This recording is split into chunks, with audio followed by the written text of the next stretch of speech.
სხვას უყურებდიო მამა ყავს, მეც მუშურდა, დედას ვეუბნებოდი სად არის მამა, მეც მინდა მამა და მაწყნარებდნენ რა, მეუბნებო მალე მოვა.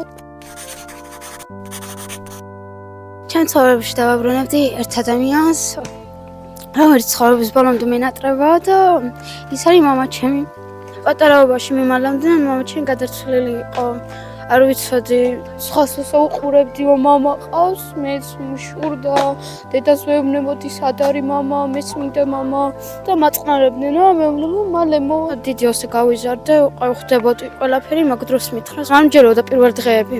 მერე მაგის სასაფლაოზე წავედით, უკვე დავიჯერე, გვერდზე გავედი, ძალიან ბევრი ვიტირე, სახლშიც ვიტირე, მთელი გზა ვტიროდი. გავუფრთხილით, გთხოვთ თქვენ შობლებს ყველაფერი უთხარით, დაილაპარაკეთ დედას, მამას, აუხსენით ყველაფერი.